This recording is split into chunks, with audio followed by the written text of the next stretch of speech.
Sa umagang ito, mag-share po ako. I'll be sharing hindi ng katulad ng parang normal na mensahe.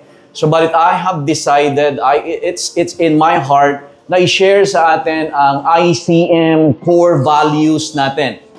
Core values ng ICM. At later, papaliwanag ko ng konti kung ano ito. Para kung saan tayo hahakbang at kung ano ang ating nararapat na paglaanan ng ating panahon at pagtitibayin, ika nga, sa ating mga buhay. Amen po ba? So, pinamagatan natin itong living the core. Living the core kasi core values and 5 hugs. 5 hugs. Sabihin natin 5 hugs. So, acronym yung 5 hugs na yan. Makikita natin na 5 hugs, these are values of the kingdom.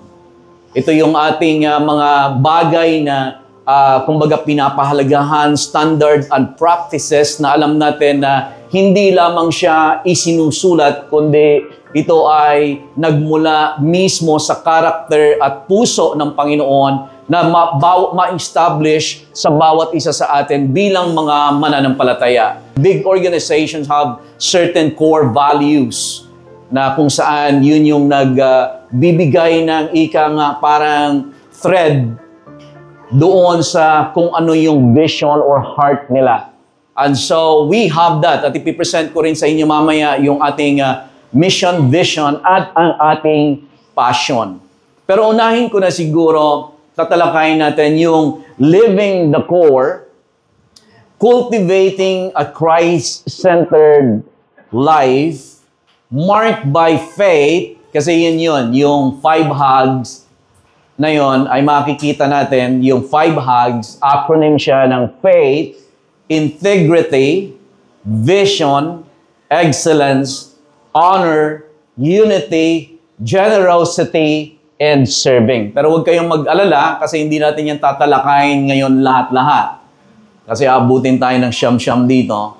But yung ilan lang, and I'll just express what's in my heart. Pero ang tatalakayin natin, sa start lang tayo doon siguro sa mga naunang, siguro 2 na tatalakayin ko sa umagang ito. But, subalit bago natin talakayin yung 5 hugs, yung ating core values, ang acronym na yan, nais kong talakayin muna kung bakit mahalaga ang core values. Uulitin ko, ang core values, ang mga values ay basically yung mga ugali, character, practices na pinapahalagahan ng isang tao, na siyang nagiging parang direksyon niya ng pamumuhay, lalo na kung dumating yung mga pressures sa buhay. So una na, why ministry core values matter?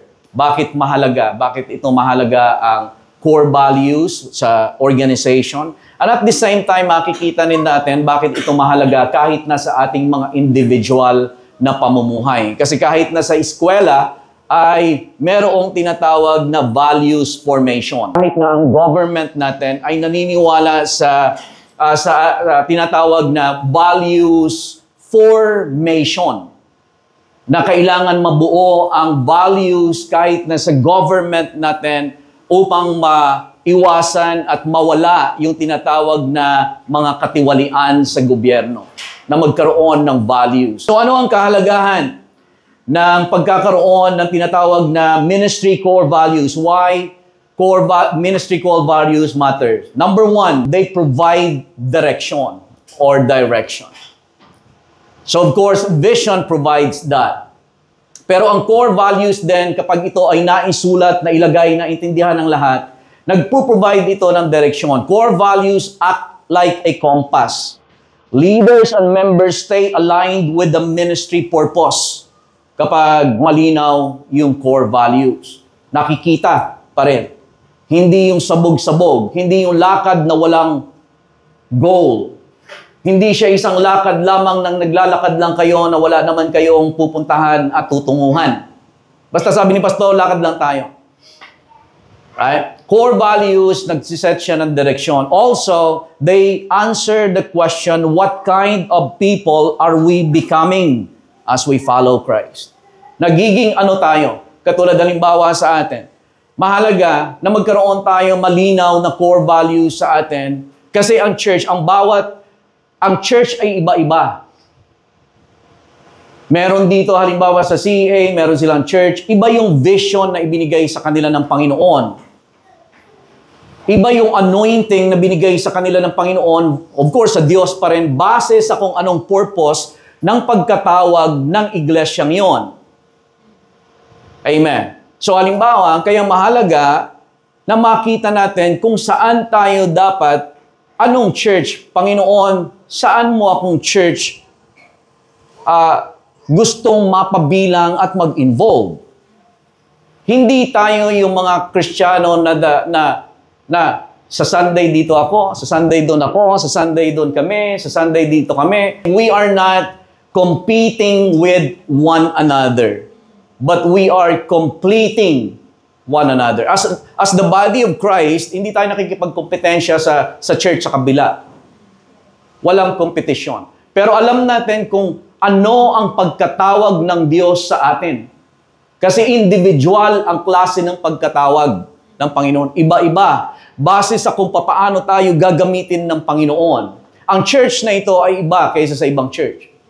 Ang pagkatawag niya, ang anointing niya ay magkaiba sa ibang church. Although, of course, parehas sila ng pinaka-core na mission. Ang core mission niya is go and make disciples of all nations, baptizing them in the name of the Father, and of the Son, and of the Holy Spirit. Ang core mission niya, yung Great Commission na tinatawag. Pero ang pinaka vision, and mission ng church ay nagkakaiba, nagbabari. At ang mga core values nito ay maaaring nagkakaiba-iba, pero ito ay higit na pinahahalagahan kaysa sa iba. Pero ang expression ng core values, walang iba kundi ang karakter ng Diyos na hinuhubog sa puso ng bawat isang mananampalataya. They answer the question, what kind of people are we becoming as we follow Christ? So mahalaga yun na maliwanag. Nagiging ano ka? As you follow Christ. Number 2 na kahalagahan, they reflect the character of Christ. Ang core values, nire-reflect niya ang character of Christ. Of course, we want to be Christ-like. Pero itong mga core values na ito, kumbaga kitang-kita natin, nahahayagan na ito yung mahalaga sa church. At kapag medyo nagbabago ang ating vision, nananatili pa rin yung ating values. Kasi ang vision, maaaring nagiging sa pagpalit ng season ay ang vision mo for a certain season ay magbabago.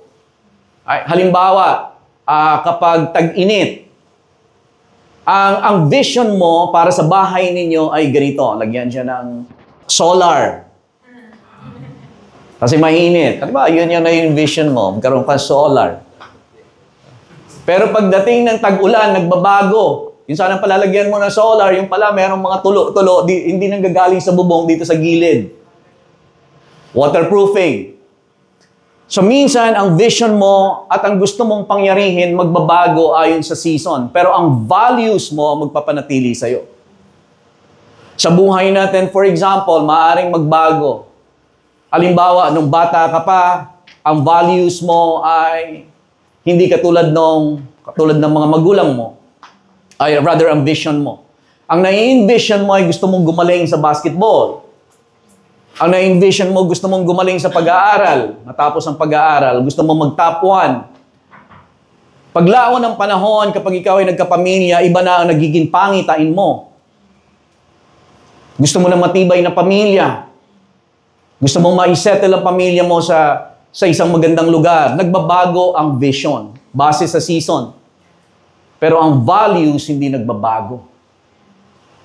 Nagpapanatili, nagpapatibay sa tao na kahit na ano pa naman ang mangyayari sa kapaligiran. Ano man ang season, ito ang pundasyon na patuloy na magbibigay sa tao ng tibay, tatayo at tatayo. Values like integrity, honor, and serving as not just ideals or ideas. Hindi lang siya mga ideals, they're expression of Jesus' life and ministry. Amen. Number 3, they build a healthy culture. Ang pagkakaroon ng core values ay nagbibuild siya ng healthy na culture. Sabihin natin healthy. Healthy culture. Right? Kasi kahit sa anong organization, kahit sa pamilya halimbawa, kahit sa anong organization, makakapag-create ka ng culture. Sa Pilipinas, mayroong kultura. Pero ang tanong, is that culture a healthy culture? Kasi ang culture, healthy culture, sumikapan, binibuild. Ang unhealthy culture, huwag kang gumawa ng anuman. Right? Automatic yan, magiging unhealthy ang culture. Amen po ba? Pero kung gusto natin ng healthy culture, doon yan siya pumapasok ang kahalagahan ng core values na tinatawag. Core values shape how people treat one another. Ang core values, kapag na-establish sa puso ng bawat mananampalataya sa isang organization, halimbawa sa church, core values, isi-shape nito kung paano nila tinatrato ang isa't isa. At kahit na ang leaders, kung paano sila mangunguna. Amen. Kung ano ang pagtutuunan ng pansin, anong pagtutuunan ng mga activities, anong pagtutuunan ng resources saan gagamitin. And how decisions are made. Number 4, bakit mahalaga ang core values? They fuel passion and purpose. Ito din ay parang mga fuel, mga gasolina, o ginagatungan mo yung tinatawag nating passion at purpose. Ang passion at ang purpose ay humuhupa. Kahit na ang apoy, halimbawa, gaano man kalakas ang apoy, eventually makikita mo, mawawala yung lagablab ng apoy. At kinakailangan mo ito siyang bigyan ng gatong. Sa buhay, ganun din. Ang passion ay hindi isahang beses lamang nating makakamtan sa buhay and then magpapatuloy na ito. At aasahan natin, okay na. Kung naging passionate ka 5 years ago, amen, huwag mong asahan na magiging passionate ka after some times. But you have to keep the fire burning. Sa Panginoon, sa kanyang templo, ang Diyos ang nag-i-initiate ng apoy. Siya ang nagpapasindi. Pero ang tao ang nagpapanatili. Sa atin, ang apoy, most of the time sa atin, sinisindihan ng Panginoon. Siya yung nagsisindi, siya yung nag-i-initiate. Pero ang nagpapanatili ng panggatong, nagbibigay ng gatong ay tayo, nagfu-fuel. Sa ating passion, sa pamagitan ng pananalangin, pagkikipag-communicate sa Panginoon. Amen. Pagtanggi sa mga bagay na dapat tanggihan. Pag-iwas sa mga bagay na dapat iwasan. Number 5 is they multiply discipleship. Ang values ay nagiging transferable, ika nga. Kapag na-model na maayos, they're not just taught, they're caught. So may mga bagay na naituturo. Pero may mga bagay na hindi naituturo kung hindi na-impart, nakukot, nakakatch nila. Number 6, they communicate identity to the world. Kapag ang core values, pinapakilala din ito kung sino tayo sa mundo. Kasi nabanggit ko na kanina, iba-iba ang church. Ang church, halimbawa, sa kabila, sa CA, iba yung kanilang identity. Mapapansin nyo yan. Yung iba talagang grabe sa evangelism, hindi po ba? Ay, lahat gagawin para sa evangelism. Ay. Tayo naman, we're after also yung pag-aabot. Pero hindi lang katulad ng iba. Pero ang katangian naman ng church natin ay iba. Kaya yun yung i-adapt mo, hindi yung ina-adapt mo, i-adapt mo. Kung ikaw ay magpapabilang sa isang church, i-adapt mo kung sino siya. Yung core values. Para kang higit na maging pagpapala. Amen. Lalo na kapag ikaw ay nasa leadership niya. Again, they communicate identity to the world. Core values tell your community who you are and what you stand for.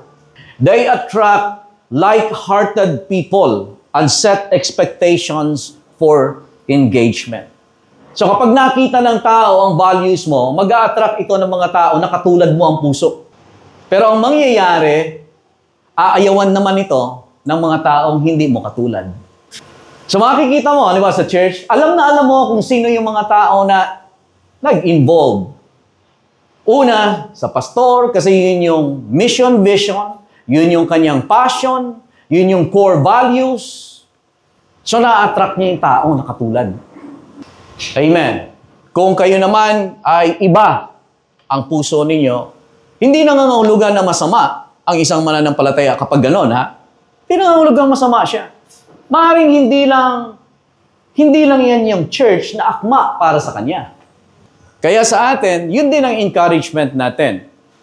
Na maging kabahagi tayo sa isang organization o sa isang church na alam natin na ang Panginoon ang nagdala sa atin at isa dyan na makikita mo, attracted ka sa anointing. Na-attract ka, Lord, parang at home ako dito. Ang Lord, nafe-feed ako dito. So yun yung mga bagay, mga katangian na maaring masabi mo na Panginoon, nasa tamang lugar ako. Pero kapag ikaw ay hindi nasa tamang lugar, halimbawa, hindi nangangahulugan na masama ka. Hanapin mo kung saan kang lugar. Mag-fit. Kasi meron yan. Kasi kung mag-fit ka sa isang lugar, magiging pagpapala ka, lalago ang church. Pero kung ikaw ay hindi dapat sa isang lugar, tapos nandoon ka, problema yan. Kasi sa halip na makatulong ka, magiging stumbling block ka. Number 7, they guard against drift. Yung core values, ministry ay nag-guard siya na tayo ay dumulas, ika nga, at mawala doon sa ating stable na footing. In seasons of growth, pressure, or transition, values keep the ministry anchored. Magbago ang panahon, magbago ang season. May mangyari man na hindi natin kagustuhan, bahain halimbawa. Magkaroon man halimbawa ng problema sa finances. Alam natin na mananatili tayo. May building o wala, mananatili ka. They protect against compromise, mission creep, or unhealthy ambition. Part 1, tingnan natin, 5. Isa sa ating mga core values, ko lang, dito sa faith. Ang core values natin, number 1 is faith. Anong ibig sabihin natin ng ating core values? 2 Corinthians chapter 5, verse 17. Ang sabi niyan, for we walk by faith, not by sight. Anong ibig sabihin natin na core values natin ay pananampalataya? Ang ibig kong sabihin is living on the Word and not on emotions. So kapag namumuhay tayo sa pananampalataya, we walk by faith, not by sight. Ibig sabihin, hindi sinabi ng Bible, we walk by our emotions. Huwag niyo akong mamaliin. Emotions are a blessing. Ang Diyos ay merong emosyon. Sa pagkakaroon ng emotion, doon sumasaya ang buhay. Doon tayo nakakaranas ng kapag kumain tayo ng masarap, nai-enjoy natin. Kasi dahilan sa emotion. Ang Diyos ay may emosyon. At ang gusto ng Diyos na magkaroon tayo ng magandang mga emotions. Alam niyo, sa katotohanan lang, kapag kayo halimbawa ay nakakaramdam ng galit, ang galit ay hindi magandang emotion. Yan ay parang lason na pumapatay. Nakakapatay. Poison. Ang galit. Ang bitterness ay isang poison. Ang bitterness at ang offense ay isa siyang nararamdaman, emosyon na nagpapalabo ng iyong isipan. Kaya yun ang dapat mong ingatan. Dapat nating ingatan. Kapag galit ka, huwag mong pagbigyan ng galit mo. Kasi ang galit mo, kapag pinagbigyan mo, dumidilim ang paningin mo. Ang mali ay nagiging tama at ang mali ay ginajustify mo. Dahil lamang sa nararamdaman mong galit. Ang galit ay hindi naririyan originally. Hindi yan ang Diyos ang may gawa. Tayo ang nilagay ng Panginoon sa atin ng mga emosyon ay emosyon ng pag-ibig. Makikita ninyo yan sa Galatians chapter 5. Yun yung mga emosyon na dapat tinataglay natin. Ito yung mga emosyon na nakakapagbigay sa atin ng nagtatribe ang buhay natin dahilan sa mga magagandang emosyon. Pero ang nangyayari sa atin, kasi pinagbibigyan natin ang ating mga emosyon. At hindi tayo naghuhusgahan din sa isa't isa kasi pare-parehas tayo dumaan sa ganon. At ang ating mga emosyon ay pare-parehas. Pare-parehas. Sampalin ka halimbawa ng kapwa mo, ay nako, makakatanggap ka talaga ng 5-fold. Fivefold. Right? Pero tayo yung mga tao na hindi tayo nabubuhay sa emosyon. We walk by faith, not by sight. Tayo yung mga tao na I pray na sa bawat isa sa atin, kasi ako may emosyon, kayo ay may emosyon.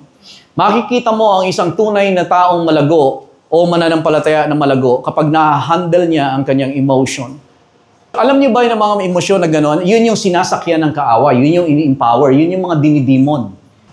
Ang mga emosyon na galit, yan yung ginagamit, sinasakyan ng kaaway para makapangwasak, manira at pumatay. Kaya merong mga road rage, for example, ang sinasakyan niya hindi pag-ibig. Ang diablo hindi nakakasakay. Tingnan natin, pagpalagay lang natin ha. Ano ba? Ang diablo. Pagpalagay niyo, diablo. Sumasakay siya. Sumasakay siya sa mga emosyon. Ibig sabihin, sinasakyan niya ito na empower. Yun yung sinasakyan niya, emosyon ng galit. Sumasakay siya doon. Right? Sinasakyan niya pagkatapos pinapalaki niya ito. Right? Tapos ganun din ang nangyayari sa kaaway. Hanggang sa makikita mo, magbabarilan. Yan yung nangyayari sa paligid natin. Ang diablo hindi nakakasakay sa pag-ibig at pagpapatawad. Yun yung authority natin sa kanya. Once we operate on the Word of God, the enemy becomes powerless. Pero kung tayo ay namumuhay sa galit, kahit tayo mga anak ng Diyos, mamumuhay ka sa galit, nai-empower mo ang kasinungalingan, ang kaaway sa buhay mo. Amen. Kaya ang ating emosyon ay kailangan nating isabit sa salita ng Diyos. Hindi ka makikipagplastikan, kundi ang emosyon mo, kasi lahat tayo ay nagagalit. Pero kapag ang pag-ibig ang siya nating basihan at batayan sa pamumuhay. Ang isa sa marka ng tunay na malagong Kristiyano ay yung nakokontrol niya ang emotion niya. Control at napapalitan ng emosyon ng Diyos. Ang espiritu mo, nang tinanggap mo si Jesus bilang iyong Panginoon at tagapagligtas, perfect. Merong righteousness ni Jesus. Kaya ang tingin ng Diyos sa'yo, parang katulad ni Jesus. Righteous. Kasi hinugasan ka ng dugo ni Jesus. Ang may problema sa atin ay ang ating soul, ang ating mind. Kaya sinabi ng salita ng Diyos na be transformed by the renewing of your mind. So may problema sa atin yung paraan natin ng pag-iisip. Kasi yung pag-iisip natin parang makamundo. Kasi nahubog tayo sa mundong ito, lumaki tayo sa mundong ito, ang pamamaraan natin ay makamundo. Tinuruan tayo ng ating mga magulang the best that they can, pero makamundo. Hindi natin natanggap yung aral ng Diyos. At nung naging born again tayo, ay maaaring hindi naman tayo naka-attend sa Bible preaching na church. Pero kailangan natin na ang ating kaisipan ay mapalitan ng salita ng Diyos. Ating mind. Ang ating will, ganun din. Kasi ang tayo, meron tayong will na gusto. Gusto kong yumaman, gusto kong sumikat, gusto ko siya. Right? Kahit hindi Kristiyano, will mo. Amen. Yun yung gusto mong masunod. Pero ang sabi ni Lord, kaya sabi ng Colossians chapter 1, verse 9, fill me with the knowledge of your will. Thy will be done, thy kingdom come. Amen. Sabi ni Lord, sabi ni Jesus, my food is to do the will of God and to finish His work. Amen. Yung will ni Lord, I have come to do your will, O God. Ang ating kalooban, sariling kagustuhan, ay dapat na maipasakop sa kalooban ng Diyos. Karamihan sa ating mga problema ay dumating sa atin hindi dahilan sa ginawa ito ng Diyos sa'yo. Ito ay dahil sa pagsunod mo sa sarili mong gusto. Amen. Pangatlo, yung emotion. Ang emotion natin, dapat siyang maipasakop. Kasi hindi tayo dapat na mamuhay lang sa emosyon. Kung galit ako, sasampalin kita. O maaaring sa mga Kristiyano, hindi naman nananampal, pero pinapakita mo.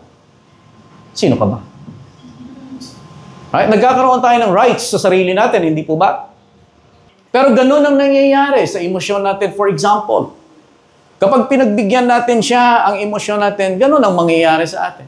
Kaya nagkakaroon tayo ng paghahati-hati, pag-aaway-away, at nagiging magulo ang buhay. We don't undermine our emotion. Emotion is a blessing. It's a part of our makeup as human beings. Ay, nilagay na natin, we have a mind, will, and emotion, but we cannot trust our emotions. Hindi mo mapagkakatiwalaan yung emosyon mo. Sapagkat, ang emosyon natin ay nagbabago-bago. Ano ang basehan mo ng pagdidesisyon at aksyon? Walang iba kundi ang salita ng Diyos. Doon ka magbabase.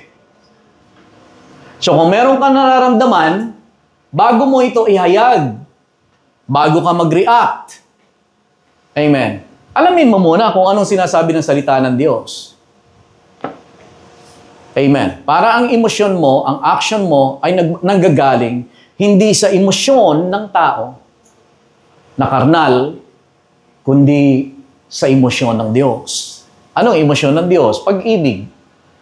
We base our actions and decisions on the Word of God because the Word of God is a sure foundation. Sa faith, ito yung pangalawa. Ang ibig sabihin pa natin ng living by faith is living with a victor and not a victim mentality. So, ang ibig sabihin na kapag tayo sa church, halimbawa, yung gusto natin na ma-develop sa bawat isa sa atin, na ang mindset natin, kapatid, ay we walk by faith, not by sight. Ang ibig sabihin, we are not a victim, but we are victors. So, ano man ang maaaring kalagayan natin na nangyayari, maaaring ginawa man yan sa atin ng kapwa, nasasaktan tayo. But praise the Lord, Panginoon, lumalapit ako sa iyo. Kinukuha ko, Panginoon, ang lakas ko sa iyo at sa iyong salita. I ask you to strengthen me, Father, according to your glorious riches in Christ Jesus. So, hindi mo ipagpapalagay ang sarili mo na biktima ka, kundi ikaw ay tumatayo ka na ikaw ay parang you become the bigger person. Amen po ba? Na kahit sa circumstansya, hindi ka lulumo-lumo. Kundi ikaw ay may attitude na mapagpagtagumpayan ko ito. Our mission, proclaiming Christ, equipping believers, and empowering generation to live with purpose, identity, and fullness in Him. Yun yung pinaka-ating mission. Ito naman ang ating vision. Vision, yung ating nakikita. Ang ating vision is to see generations transformed by the gospel where people find their true identity in Christ, live out their eternal purpose, and walk in the fullness of life through the power of the Holy Spirit. Yun yung ating vision na nakikinita natin sa bawat generation. Ang ating passion, our passion is to proclaim Christ with clarity, conviction, and compassion. To disciple with wisdom, grace, and truth, and to labor with spirit-empowered strength so that every believer may grow into the fullness of life in Christ Jesus.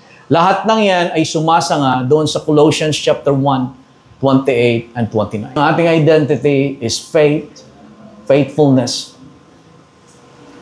integrity, vision, excellence, honor, unity, generosity, and service. That is who we are as the body of Christ.